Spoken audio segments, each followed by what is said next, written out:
हर हर महादेव, जय माँ पार्वती। होपफुली आप एकदम बढ़िया कर रहे होगे अपनी लाइफ में और महादेव की कृपा आप पे और आपके परिवार पे सदैव बनी रहे। तो आज के वीडियो पे हम क्या बात करने वाले हैं?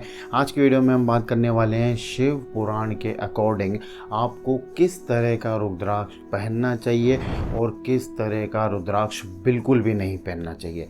तो आज इस वीडियो में वही बात करेंगे और एंड में मैं आपको एक्स्ट्रा बोनस टिप भी दूंगा जो बहुत अच्छी लगेगी आपको और इससे बिल्कुल रिलेटेड है, ठीक है। और बीच में कुछ बातें याद आती रही तो वो बोलता रहूँगा। इसका मतलब ये है कि आपको वीडियो स्किप नहीं करना, करोगे तो भाई आपका ही नुकसान है। और हाँ, ये जो बातें हैं ये बिल्कुल शिव जी ने खुद कही हैं पार्वती माता से, तो ये बहुत इंटरेस्टिंग हो जाता है आपके लिए भी। तो अगर आपको वीडियो अच्छा लगे, मतलब एंड तक अगर आप बिरकते हो तो एक लाइक कर देना, सब्सक्राइब करना चाहो तो प्लीज़ कर दो और इंस्टा आईडी अभी आपको शायद दिख रही होगी तो फिर आप फॉलो कर लेना, यानी कि मतलब वहाँ अगर कुछ बात करनी हो तो वहाँ कर लेना। तो लेट्स बिगिन। तो देखो, जैसे कि मैंने कहा, ये सारी बातें शिव पुराण में शिव जी ने खुद पार्वती माता से कही हैं, तो ये बातें बिल्कुल सच्ची और बिल्कुल मानने योग्य हैं, यानी कि माननी ही है आपको अगर आप रुद्राक्ष धारण करना चाहते हो तो, क्योंकि ये शिव जी की देन है। तो ठीक है, सबसे पहले हम जो बात करेंगे वो ये है कि कौन से रुद्राक्ष, यानी कि किस तरह के रुद्राक्ष हैं जो आपको पहनने चाहिए। तो जो सबसे पहला पॉइंट है वो ये है कि जो रुद्राक्ष है वो समान आकार और प्रकार का होना चाहिए। इसका मतलब ये कि अगर आप 5 मुखी धारण कर रहे हैं या 6 कर रहे हैं, 7 कर रहे हैं, जो भी आप कर रहे हैं, जो वो रुद्राक्ष है वो बिल्कुल सेम होने चाहिए। ऐसे नहीं, थोड़े देखो ऊपर नीचे चलेंगे, पर ऐसे नहीं कि 5 मुखी है तो थोड़ा उधर से ज़्यादा चपटा है, उधर से ज़्यादा निकला हुआ है, गोल नहीं है अच्छे से, तो ये रुद्राक्ष आपको पहनने नहीं चाहिए। आपको बिल्कुल समान आकार और प्रकार के पहनने हैं, ठीक है। दूसरा जो इसका पॉइंट है वो है ये कि वो जो रुद्राक्ष है वो बिल्कुल चिकना होना चाहिए, यानी कि स्मूथ होना चाहिए। ऐसे नहीं कि खुरदुरा लग रहा हो। देखो, छोटे बीट जो है वो खुरदुरे लगते हैं क्योंकि उनमें स्पेस कम होता है, तो अगर आप उनको पकड़ोगे रगड़ोगे तो खुरदुरे लगेंगे। पर जो बड़े बीड आते हैं वो आपको स्मूथ आएंगे। स्मूथ यानी कि जब आप उनको हाथ में लोगे तो थोड़े चुभेंगे, लेकिन वो ऐसे नहीं है, तो वो बिल्कुल आपको स्मूथ लगेंगे कि वाओ कितने चिकने से हैं ना, आपको फील होंगे जब आप हाथ में लोगे।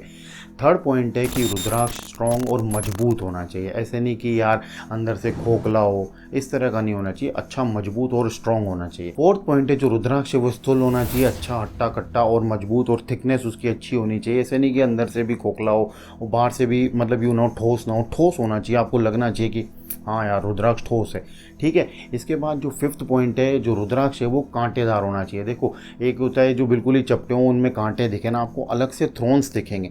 जब आप रुद्राक्ष देखोगे तो आपको थ्रोन्स दिखेंगे। अगर मेरे पास होगा तो मैं पिक यहाँ पर अटैच करूँगा, आप समझ जाओगे मैं क्या बात कर रहा हूँ। इसके बाद जो लास्ट पॉइंट है वो है रुद्राक्ष सुंदर होना चाहिए। जो आप उसको धारण करोगे तो आपकी भी वो सुंदरता बढ़ा देगा, क्योंकि ये महादेव का आशीर्वाद है। तो ये था किस तरह का रुद्राक्ष आपको धारण करना चाहिए। अब इसके बाद हम बात करेंगे किस तरह का रुद्राक्ष बिल्कुल भी आपको नहीं पहनना चाहिए, ठीक है। तो जो पहला पॉइंट है वो ये है कि रुद्राक्ष खंडित नहीं होना चाहिए। देखो, रुद्राक्ष ही नहीं, कोई भी आप चीज़ लेते हो, आपने बचपन से सुना होगा खंडित मत यूज़ करो, खंडित ये मत यूज़ करो, तो आपको रुद्राक्ष भी खंडित यूज़ नहीं करना। अब आपको कैसे पता लगेगा? आपका रुद्राक्ष थोड़ा चिप हो जाएगा या फिर आपका कहीं से टूट गया तो आपने उसको फेविक्विक वगैरह से जोड़ के पहन लिया, इस तरह की चीज़ें मत करना। अब मैं समझता हूँ कि आपको तकलीफ हो रही होगी, महंगा आपने लिया होगा, पर वो फिर उसका असर बिल्कुल ख़त्म हो जाएगा। उसको पहनना न पहनना बराबर हो जाएगा, ठीक है। सेकंड पॉइंट है कि इंसेक्ट का खाया हुआ नहीं पहने। देखो, इंसेक्ट का खाया हुआ पता लगना बहुत मुश्किल है, क्योंकि अंदर से खा गया तो आपको पता नहीं लग पाएगा, बहुत मुश्किल है। तो इसीलिए क्लीनिंग एंड ऑयलिंग उसकी करते रहें। देखो, मैं मानता हूँ कभी आपको उतारना पड़ गया होगा 5-6 दिन के लिए,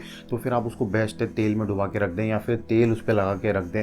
अच्छे से क्लीन साफ जगह रखें। नहीं पहन रहे हैं तो क्लीन करते रहें, क्योंकि वो अगर गंदा रहेगा, डस्ट रहेगा, तो वाइट पूरा हो जाएगा और उस पर डस्ट की वजह से कीड़े आ जाएंगे जो कि उसको खा खा के खोखला कर देंगे, तो वो इंसेक्ट बिटन हो जाएगा, जो आपको बिल्कुल भी धारण नहीं करना। इसके बाद का पॉइंट है जो रुद्राक्ष के दाने हैं वो उभरे हुए होने चाहिए। जैसे कि मैंने कहा कांटेदार होना चाहिए, तो उभरे होने चाहिए, उभरा हुआ होना चाहिए। आपको बिल्कुल अच्छा शेप में दिखेगा, वो उभरा कांटेदार दिखेंगे। अगर वो इस तरह का नहीं है तो आपको धारण नहीं करना चाहिए।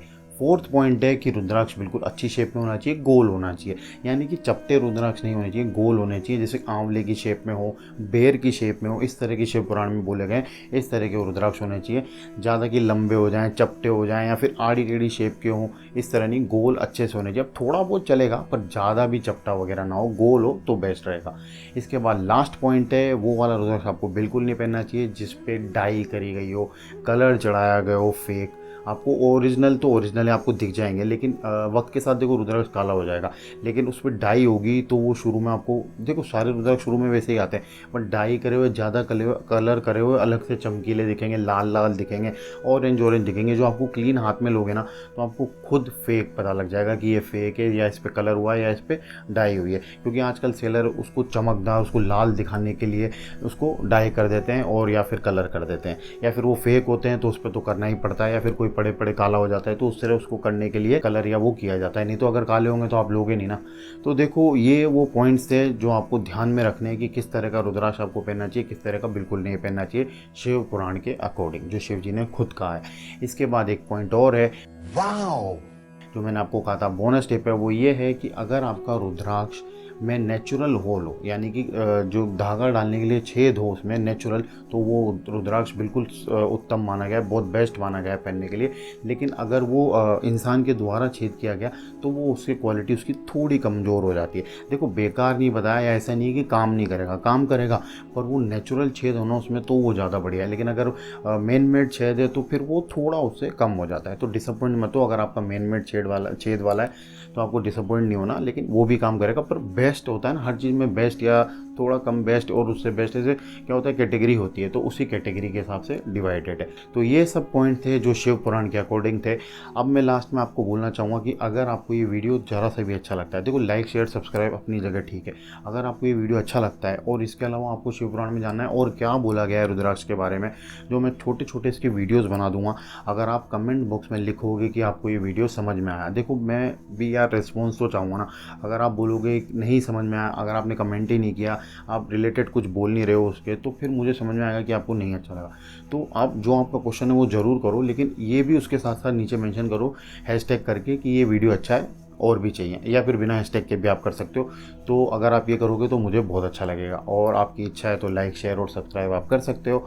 इंस्टा पे भी आप मुझे मैसेज कर सकते हो कि भाई वो वीडियो अच्छा था, आप वैसे कुछ और लाएँ, तो मैं कोशिश करूँगा पूरे लाने की।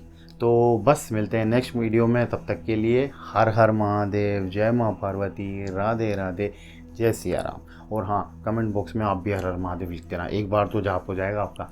तो बस मिलते हैं नेक्स्ट वीडियो में, बाय बाय।